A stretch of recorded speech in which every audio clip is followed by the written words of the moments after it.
everybody, and welcome back to the coolest dog training channel right here on YouTube. I'm Tom Davis, America's canine educator. Thank you for joining me here today. Really quickly, buynobaddogs.com. You guys can check out all our new merch. We got new beanies, we got new crew necks, we got new hoodies, a bunch of new stuff just in time for the holidays. Now today, we have a very tough case that was given to me from one of my other trainers. Like any type of herding dog, border collies, Aussies, healers, those types of dogs, and you try to conform them into a civil Labrador Retriever.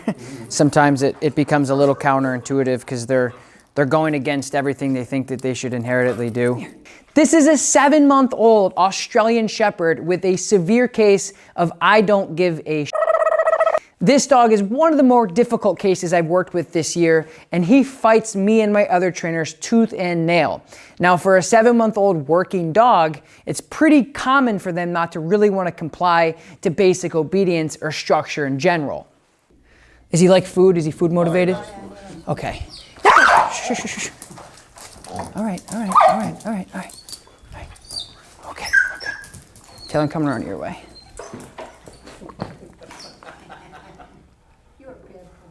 Okay, buddy. Okay. All right. This is what not to get.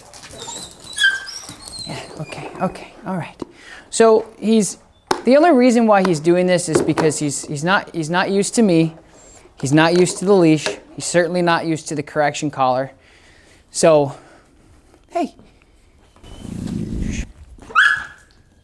Okay. Why you gotta step on? Is correcting himself. All right, so I'm gonna take the food away.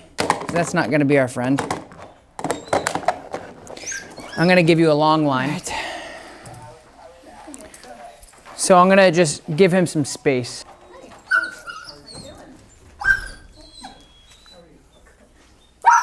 So he's gotta learn how to shut this off. Which once he gets, we're gonna be in good shape. Just gonna take him a little bit of time. And all this is self-inflicting. He's doing it to himself, you know? Let's go. Let's go. Come on. Good boy. Come on, bub. And I know that the dog was frustrated. I know the owners were frustrated. Heck, even my other trainers were frustrated with this dog. So I had to pull a lot of different tools out of my toolbox to make this as successful as I possibly could here tonight. Hey. What's going on, Nix?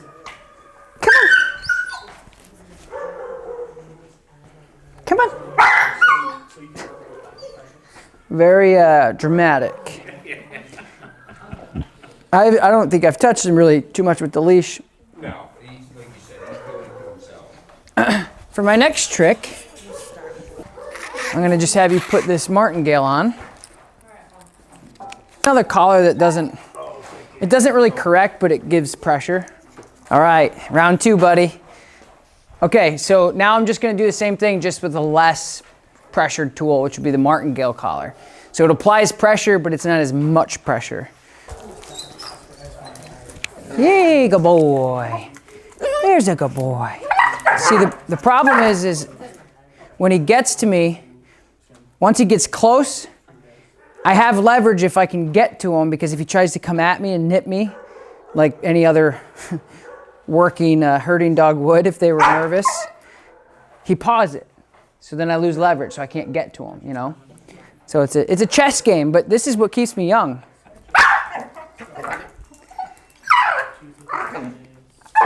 Hey, Nick. Come on.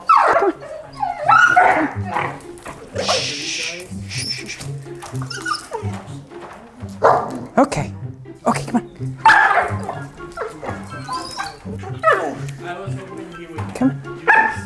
Come on. Good boy. Good boy. There we go. Good boy. Good job, Nichols. Finally, we're not biting the leash. So I'm rewarding him for not, for not biting the leash. Good boy. He's stressed, but it's okay. Good boy. Come on. There's a good boy. I'm just trying to decrease the amount of reactivity we get when there's pressure applied. See, he's submitting now. And why I say submission, it's not like he's like, okay, you're big and I'm not. I'm just saying like, he's like, oh, I'm not gonna fight you anymore. So that's good. That's a good sign. Good. Sit. Come on. Shh. Shh. Shh. Come on. Good.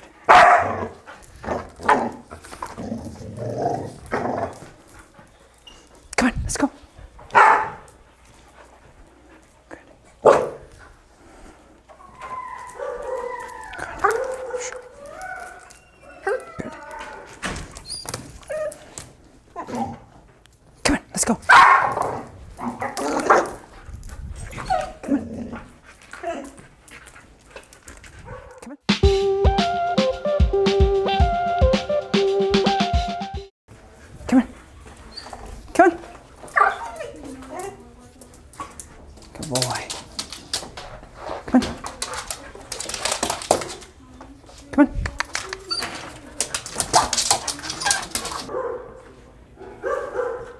Okay. Good.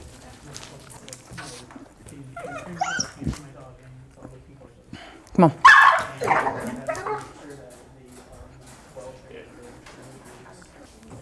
Nichols, come here.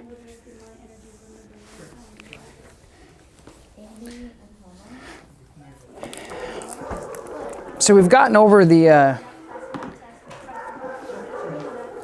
big tantrum. Now he's just being stubborn. Come here. Come here. It's okay.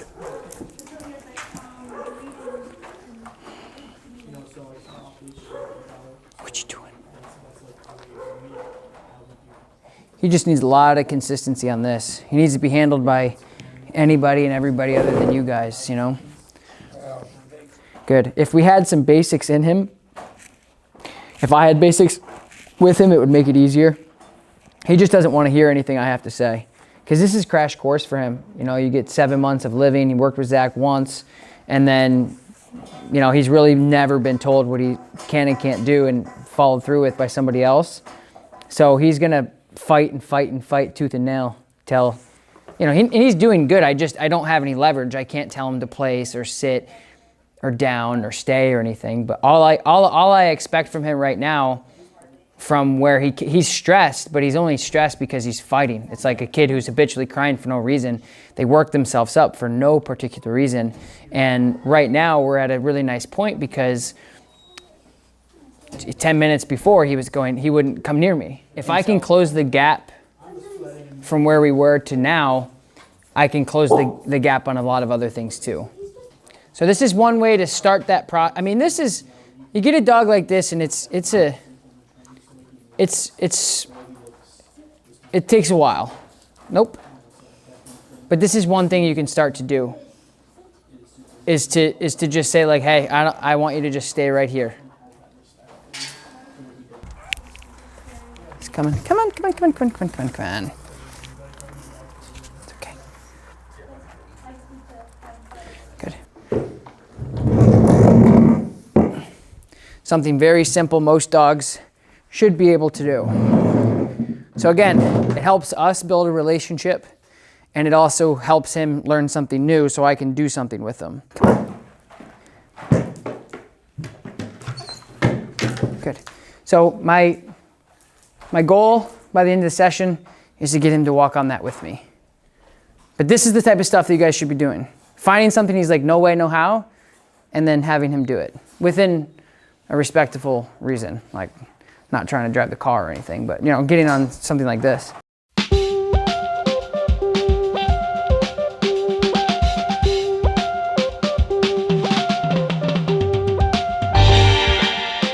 Of Nichols. That's his learning curve, unfortunately, is you almost have to, same thing I did earlier, is you have to just make him. And the only reason why it's stressful for him is because he's throwing this crazy fit for no reason. That's the only problem with the process, is if he was just like a normal fearful dog and kind of like, okay, I think I'll do it, you know, with a little bit of leash pressure, it would be pretty normal. And the only reason why I'm really pushing him more than I normally would with the dog is that's what he needs. He's never going to say, I like you, let's do whatever you want. Go. Yes, good boy. Nichols, come on. Good boy, come on. Good job. Good boy, come on. Up, up, come on. Up, up. Good job. So right there, those like 5 things I just worked with him on, minimal pressure. He said, okay, I think I'll do this. Okay, I think I'll do that, without a big freak out. And if we have more durations of those little increments, overall, he'll just respond. Right now, he's a wild Mustang. He's gonna fight and fight and fight and fight and fight, and I just gotta break him by consistently asking him to do very basic stuff without saying, okay, throwing in the towel and you win. That's all I'm doing. I'm gonna keep doing this. Good man. Good man. Good man, Nichols. Good job, buddy. Come on, Nichols. Come on, come on, come on. Let's go. Come on. Good boy. Good job. Good boy, Nichols. Very good boy. So just light leash pressure back and forth. Good boy. Good. Come on. Good job. Come on. Good. Good. Good. Nicely done. Good man. Good man. Good boy. Let's go up, up, up, up, up, up, up. Nicely done. Nicely done. Oh, whew. Phew. Good job, man. So, super, super stubborn working class Aussie. Makes total sense why we're going to be as stubborn as a mule, because that's, I mean, they're bred to tell people what to do, not to be told what to do. So it's really hard to get a nicely bred working line dog. And even if he wasn't supposed to be working line, he's got those genetics that says, nope, not for me. I'd rather be on the field chasing something around. So now that we've grinded down those ideas that he has in his mind, now we're not at a clean slate, but we're getting really close. So I'm gonna continue to do this for maybe 5 more minutes.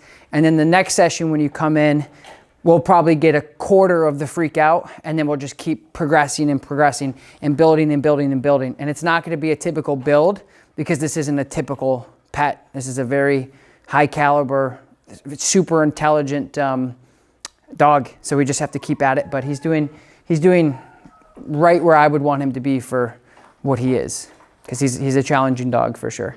Let's go. Look, Zach, he's walking. Shoot thumbs up, Tom. Let's get up there. Good job. Good job. Good. Sit. Sit. Good. Good sit. Thank you guys so much for watching this video. If you haven't yet, like this video, subscribe to my channel, turn on your little notification bell so you guys don't miss anything that I upload here on the channel. Leave a comment below, let me know what you guys think about this video and what you want to see in the future. And don't forget, you can buy your No Bad Dog merch at our shop. The link is in the description below. Just in time for the holidays, get yourself some gear before they sell out. I'm Tom Davis, and I will talk to you next time. Peace.